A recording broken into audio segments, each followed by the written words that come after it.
listening to This Week in Big Sky Basketball as we take you around the conference for all the latest in Big Sky hoops. Now, here's your host, Scott Garrard. Welcome on in. It's another edition of This Week in Big Sky Basketball. I'm Scott Garrard. A lot to get to on the show today, and now there is no team that is undefeated in the Big Sky Conference. Massive upset on the women's side, down the lone undefeated team in the league. However, a couple teams on both the men's and women's side rebounded with sharp wins, and we're going to break it down today. We'll look at each one of these individual games. Idaho State head coach Bill Evans will join us. Also, Idaho's Karlee Wilson. And we're excited to be joined by Big Sky Deputy Commissioner Ron Loghry talking road to Reno. But first, let's start with some scores on the men's side. Eastern Washington played big all weekend in wins over Portland State and Sacramento State. Eagles 112 points in a win over Portland State on Thursday, and then a 74-67 win over Sacramento State on Saturday. Several other teams went 2-0 on the weekend. Weber State defeating both Northern Arizona 76-66 and then Southern Utah 77-50. Also, Idaho State picked up a nice win over Southern Utah 87-68 on Thursday, and they got a win over Northern Arizona 88-66. Hornets opened up the weekend with a 65-63 victory over Idaho before the Vandals came back to defeat Portland State 56-55. Another close game in Greeley on Saturday. Northern Colorado earned a 71-70 win over North Dakota before Montana earned a 80-72 victory in Bozeman over the Bobcats in the basketball version of the Brawl of the Wild. Top four seeds if the season ended today. Montana 8-1, Weber State at 7-1, Idaho State at 5-3, and Idaho, North Dakota, and Northern Colorado at 5-4. Our Player of the Week in the Big Sky basketball this week, two-part award. Eastern Washington's Venky Joyce and Idaho State's Gino Luzcando earned the weekly honors. Joyce, 23.5 points, 10.5 rebounds a game last week as Eastern Washington went 2-0. The Bengals did the same, and Luzcando averaged 23 points in Idaho State's win over Southern Utah and Northern Arizona. Special in-studio guest today, Deputy Commissioner of the Big Sky Conference, Ron Loghry, joining us. Ron, how are you? Doing great, Scott. Thank you. First off, there's been a lot of questions about why the tournament is moving to Reno. Of course, for so many years, it's been the host side of the team that had won the regular season. But take us through that process, kind of in how you decided to move this to a neutral site. Well, it came from two prongs, really. The coaches, they've always wanted to have a neutral site, predetermined more so than anything, and have all the teams in to try to build a basketball identity in our conference. Yeah. But then on the other side, the administrators on both the men's and women's side, it was getting very difficult to get teams to a location on 4 days' notice, or maybe a little more if we were lucky. But it also became difficult for the host institution because now you have to secure rooms. We were up to 8 teams in our championship, so 7 teams coming into a lot of our communities was a lot of people to fit into hotels, or to find hotels for. On 4 or 5 days' notice. So that became really the crux of it. It came from both angles, and they teamed up. They got this passed, and the presidents approved it, and we're moving forward. I remember last year, and there was a situation maybe a month or so before the season ended that there was a school that was in the running there was concern as to whether or not they could even host a site, a Big Sky Conference tournament. And so, this kind of takes maybe some of the guesswork out of it, I've got to imagine. It does, and you're talking about Sacramento State. I think I made 3 trips to Sacramento trying to find a location where they could host the championship if it came to pass. And it was down to the last week. Last week we had 3 schools in the running for hosting, and Montana was on the outside looking in and ended up hosting, and they hosted both. And so now we had 14 teams rolling into Missoula. We were really struggling to find places to put them. Now I know I've known you and I know John Casper really well, and I know John. This has probably taken a couple of years off his life, but you guys are throwing every bit of energy and commitment you can into making this thing great for the players, coaches, and of course, most importantly, the fans. Name a few things about the tournament site and venue that you think is going to be a great experience this year in Reno. Well, I'll tell you, we put a committee together to look at these sites. We went around and we traveled to each location that put in a bid. And what stood out about Reno is we could not duplicate anywhere else. Was all the teams in one property. It's 3 properties, but it's all joined together, and it's like a mall. You're in this mall with rooms, and then you're a block away from the arena, and so that just couldn't be duplicated anywhere. And then, of course, the ancillary things to do, the shows, the gaming if you're into that, the mountains, the skiing, golfing if the weather cooperates. So it just so many things for people to do. We knew it's a long week. We have a week of play to go on, and you have days off if you're men's, women's, etc. So we really needed something for people to do besides sit in the arena for the 2 to 4 hours they may be in there. You know, you talk about the coaches and their support and all this. You got 2 in particular, you know, Randy Ray at Weber State or Robin Selvig at Montana on the women's side. You know, they've really benefited in the past of the old way because a lot of times they were hosting their various tournaments. But they've been supportive and they've been on board. And it's got to be good to have a lot of these coaches that have been around the league for a long time say, you know what, this is best for the conference, even if we might from year to year every now and then lose a home court advantage. Yeah, they have. They stood up, and they stood up in the beginning of the process and said, this is what we need to do as a conference. We lack a basketball identity, as they expressed it, that we leave 4 teams home. We don't travel fans to our championship. We relied on the host institution to provide the crowd, and so families weren't able to come. We had parents missing their son, daughter's championship, and that just didn't go over well with coaches, and so they wanted to look at a different thing. So it is great that coaches. I mean, Robin Selvig, I think he's hosted that thing since he started there, and so to have him stand up and say, let's give this a shot, let's see what we can do for our student athletes, was big. Schools around the conference are doing Reno nights around the league. They're giving away tickets. How do you feel like the institutions have done in the conference overall as far as the marketing of this event? Well, as one AD said, there isn't a fan out there who doesn't know we're going to Reno. Yeah. Now it's on us and them to get them there. So we've done a really good job. I feel ourselves and Reno. I mean, Reno really has kicked in there. They doubled their marketing budget for this when we started down this road. They saw the potential of it, and so since October, end of September, early October, it's been going full bore. I don't think there's anything that leaves our office that doesn't have Hashtag Road to Reno. Yeah. But then again, I mean, that's social media. We've reached out. We have TV advertising. We have advertising in every arena, be it digital boards, banners, etc. So I think the marketing of it has gone very well. But as that AD said, now the proof is we got to get people there. But that's why we did a 3-year agreement to really gain some traction in the process. What's your goals for year one? How do you evaluate year one when in reality it's a big picture thing? You're looking at a 3-year process, but what do you want to accomplish in year number 1? Year number 1, I want the people who do come, and this includes the student athletes and the administrators, to see the potential of this location, because until you do, you think it's hotels and I'm going to go to an arena, but until you see what the synergy that can be created in this downtown area that we're going to be in, I want them to see that and come away and talk about it and say what a great event it was, well run. That's our key, is to make sure the teams have a great experience, that the lights stay on, the clock runs, all those things that are second thoughts in some locations that are really imperative that we run a great tournament. No doubt.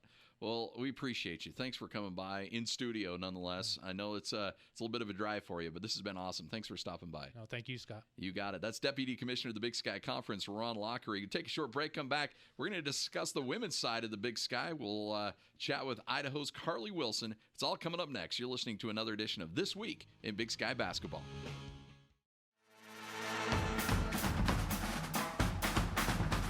A new era has come to Big Sky Conference basketball. 24 teams will invade the Reno Event Center on March 7th. Make plans to join us in Reno, where you'll be the witness to all the basketball madness you can handle. Tickets are on sale now. Visit www.roadtoreno.com to get all the details on how you can join your team on the road to Reno. You're listening to This Week in Big Sky Basketball. Welcome back. You're listening to another edition of This Week in Big Sky Basketball. I'm Scott Garrard. 2016 Big Sky Conference Championships going to March 7th through the 12th in Reno, Nevada, located in the Reno Event Center. Tournament will feature all 24 men's and women's teams, with championships taking place on Saturday. For tickets and hotel accommodations, go to roadtoreno.com. We talked to Deputy Commissioner Ron Loghry in our first segment. We'll chat, follow up on that conversation a little bit on how many great opportunities there are going on in Reno coming up again March 7th through the 12th. Go to roadtoreno.com. We'll be joined by Idaho's Karlee Wilson here in just a moment. But first, let's take a look at the scores from last weekend. First, Weber State and Idaho both earned sweeps this past weekend. Wildcats earned wins over Northern Arizona and Southern Utah with a 76-56 win over NAU and a 70-51 victory over Southern Utah. Also, Idaho picked up a 98-88 victory over Sacramento State and a 94-65 win over Portland State. Win of the season happened last weekend. Portland State, previously winless and in last place in the league, they picked up a win over Eastern Washington, 81-79, the previously undefeated Eastern Washington, which makes a good argument as any as to why every team in the league should be in the postseason tournament. However, Eastern responded by taking out its frustrations on Sacramento State, final score in that one, 100-83. Montana State back to its winning ways, 61-52 victory over Montana. Lady Grizz now have lost 4 in a row. They've never lost 5 games in a row in Robin Selvig's tenure there at Missoula. Northern Arizona lost to Weber State on Thursday, but the Lumberjacks responded with a 63-62 victory over Idaho State. Bengals opened up the road trip with a 71-67 victory over Southern Utah. And North Dakota with a win over rival Northern Colorado, 54-51. Fighting Hawks have now won 4 straight games. So here's your standings. Montana State, Eastern Washington, both 8-1. Idaho at 7-2. Weber State is now 6-2. If the season ended today, those 4 would be your top seed. All right, let's announce our player of the week in the Big Sky Conference. On the women's side, Eastern Washington's Haley Hodgins. Hodgins averaged 27 points a game, including 33 points against Portland State on Thursday. She followed that up with 21 points on Saturday, the victory over Sacramento State. Let's go out to the phones. Welcome in Idaho's Karlee Wilson here on This Week in Big Sky Basketball. Karlee, how are you? Good. How are you? I'm doing well. Thanks for joining us. You guys were able to get some really good, impressive road wins over Sacramento State and Portland State this past weekend. Talk about what it's like to get that 2-game sweep. I mean, it's awesome being able to travel all the way down there and play as hard as we did and come up with a big win against a good team like Sacramento State and come back up and take care of business in Portland State.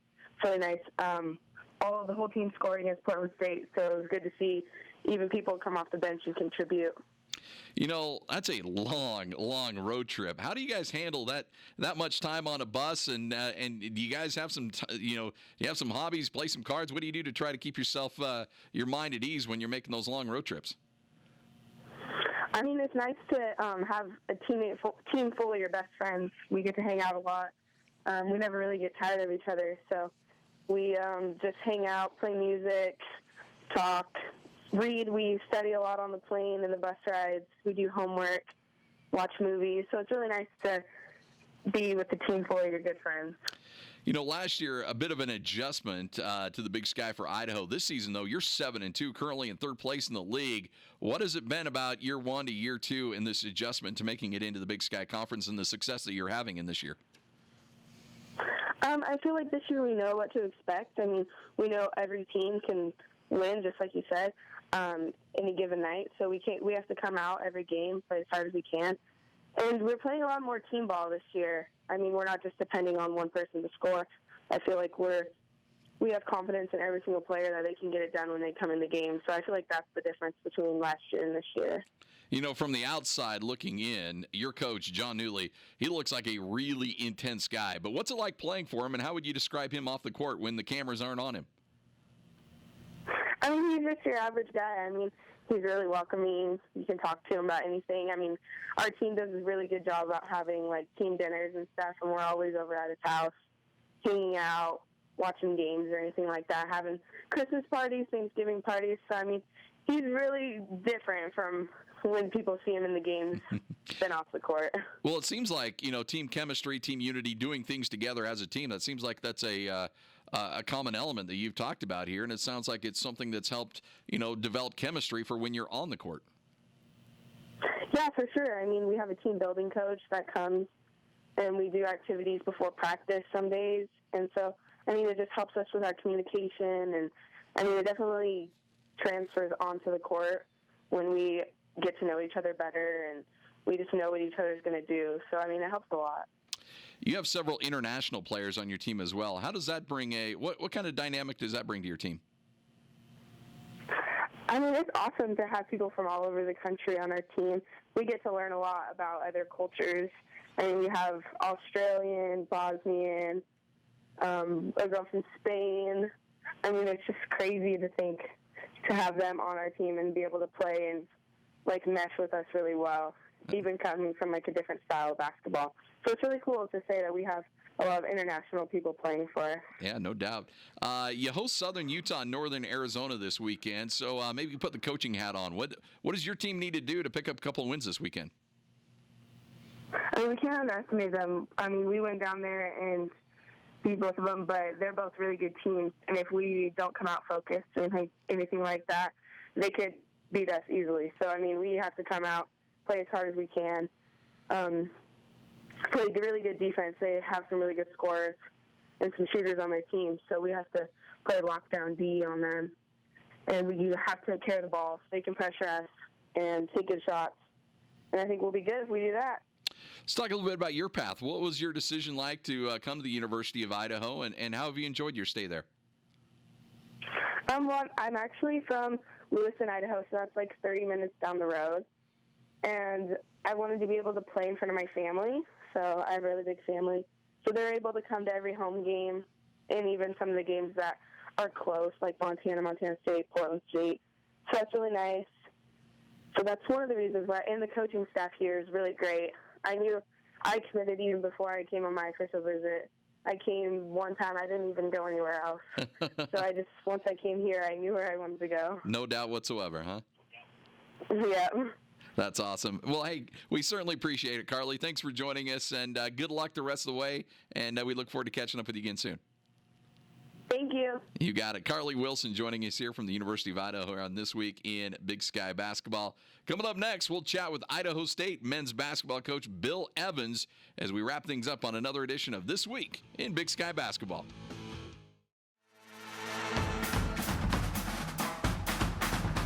A new era has come to Big Sky Conference basketball.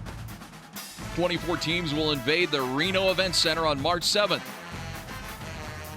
Make plans to join us in Reno, where you'll be the witness to all the basketball madness you can handle. Tickets are on sale now. Visit www.roadtoreno.com to get all the details on how you can join your team on the road to Reno. Sky Basketball. Welcome back. Final segment of the show. You're listening to another edition of This Week in Big Sky Basketball. I'm Scott Garrard. We'll be joined by Idaho State men's basketball coach Bill Evans here in a moment. We'll talk about the Bengals' recent run of success. But first, let's take a look at the schedules for this weekend, starting on the men's side. Northern Arizona hosting Eastern Washington and Idaho. Southern Utah hosting the same pair. Additionally, Northern Colorado and North Dakota host Weber State and Idaho State, those travel partners. Montana and Montana State, they got a West Coast road trip. The pair will be taking on Portland State and Sacramento State. On the women's side, Weber State and Idaho State host the Northern Colorado, North Dakota travel partners, while Eastern Washington and Idaho host Northern Arizona and Southern Utah. Then Montana State and Montana, they've got Portland State and Sacramento State. Quick reminder, every single Big Sky Conference game can be seen live and in high definition on WatchBigSky.com site, absolutely free. It allows you to watch every game in high definition on a smartphone, tablet, laptop, or desktop computer. Again, WatchBigSky.com. All right, let's go out to the phones. Welcome in Idaho State head coach Bill Evans to the program. Coach, how are you? Doing great, thank you. Hey, thanks for joining us. You're in third place in the Big Sky standings right now, 5-3 conference record, and you've won 4 straight. So, what's been the key to this 4-game run for your squad? Well, I think we've gotten a little bit better in both areas that are key. I think we've played better offensively. Our field goal percentage is probably up close to 10%. So that's a real, that's a real bonus. We hadn't been shooting the ball very well. I think I think the big reason for that is I think our shot selection was really bad, and I think we're starting to understand it.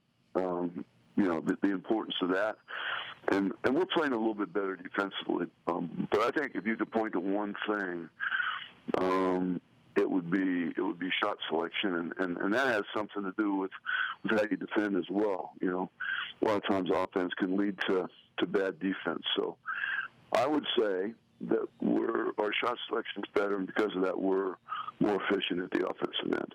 You talk about shot selection. Gino Luzgondo named the week's co-player of the week in the Big Sky Conference. He had 30 against NAU, but he's gone 10 for 10 from the field twice this season. Has that come down to good shot selection for him, or is he just a good player that chances are from anywhere on the court he's going to drop it? I think both. Gino, I think, is an underestimated athlete, better athlete than he might appear, and he's very strong physically. So he's been able to drive the ball and get to the basket and get to the foul line a little bit. If you want to score points, you have to get to the foul line. If you want to be real productive as a scorer, you can't rely on jump shots or layups. You got to get to the foul line a little bit, and he's been able to do that. Ethan Telfair picked up some accolades as well last week after he beat Weber State with that buzzer beater. Has he stepped up and really embraced the role as one of the leaders on this team? Yeah, he's working toward that. Leadership is a tricky thing. A lot of guys want to talk about being leaders, but in order to be a real good leader, you got to walk the walk a little bit. And he's getting much better at that. His practice efforts are better, and certainly is a tough little guy.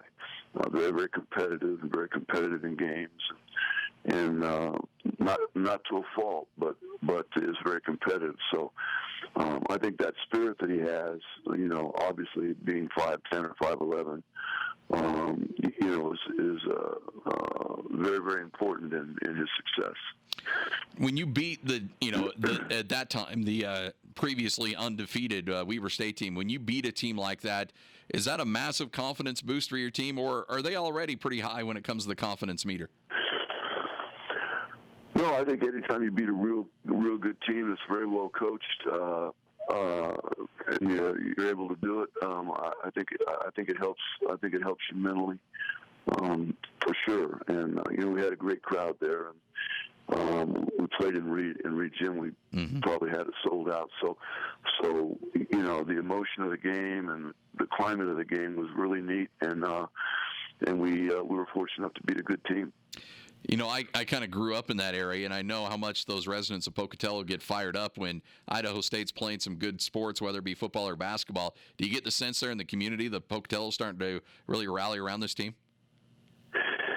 Yeah, I think so. I have people come up to me all the time lately, and acknowledge the fact that we're playing pretty good, but all I have to do is lose a couple games and they'll forget who I am again. So there's a lot of up and downs in this profession, but I think there's a little buzz going on, in our community and in our school, and everybody loves a winner. My team last year, the last 2 years, were the hardest working bunch of guys I think I've ever coached, and they were tremendous. We just didn't win enough games, and so consequently, they didn't get maybe the respect that they deserved. I have tremendous respect for them, but winning does a lot of things. Things become a lot easier when you win, and losing is the pits. I can tell you that. Yeah. You have a big road swing coming up, games in northern Colorado and North Dakota. That's never an easy road trip to make. What are some of the keys to the victory, or some keys to coming out with a couple of victories this weekend? Well, the first thing is we got to figure out how we're going to get there, because we had a flight scheduled, and the company went out of business. Maybe that was a good thing that we're not flying with them. So we're not sure how we're going to get there. Yeah, that might be a blessing in disguise, really. Yeah, right. We're not sure how we're going to get there, but we will get there. It is a very difficult trip. What makes it even more difficult is two really good teams that are playing really well. North Dakota and Northern Colorado are playing very, very well. And so besides the long trip, you have to play two really good teams. And I think the teams are harder than the trip for sure. Yeah. Top 4 teams earning a bye in the conference tournament this year. Are you at a point where you're keeping tabs on conference standings and things like that, or are you just one game at a time mode still right now? No, I'm just a one game at a time kind of guy. I never look ahead. Now I know that we're in the top 3 right now as we speak. I know that we could be in the bottom 3 when we speak again. But obviously getting a first round bye is important, and we're just trying to win as many games as we can and see what that takes us. It's interesting you say that because you got Montana and Weber State with just one loss, and then you've got, 1, 2, 3, 4, 5, 6, 7, 8 teams, within 2 games of each other. And you're right. I mean, the margin for error at this time of year is razor thin. No doubt about that. And we just have to do the best we can and do what we do and keep trying to get better, and hopefully that'll be good enough. Well, Coach, we appreciate it. I know you got a hectic week on tap, so we'll let you go. But thanks for a few moments out of your time, and good luck this weekend. I appreciate you reaching out to me. Thanks very much. You got it. Idaho State head coach Bill Evans. Good luck with them on the travels as they've got a tough road trip, northern Colorado and North Dakota. Not sure how they'll get there, but they'll get there, and it should be some fun games coming up this weekend. That'll do it for us this week. Again, big thanks to him, Bill Evans, the head coach of Idaho State, Idaho's Karlee Wilson, and, of course, Big Sky Deputy Commissioner Ron Loghry for joining us as well. Also, Austin Horton, who puts this whole show together, as well as the executive producers of This Week in Big Sky Basketball, Jason Ashcraft, as well as John Oglesby. I'm Scott Garrard. Enjoy it. The games this weekend. We'll be back with you next week for another edition of This Week in Big Sky Basketball.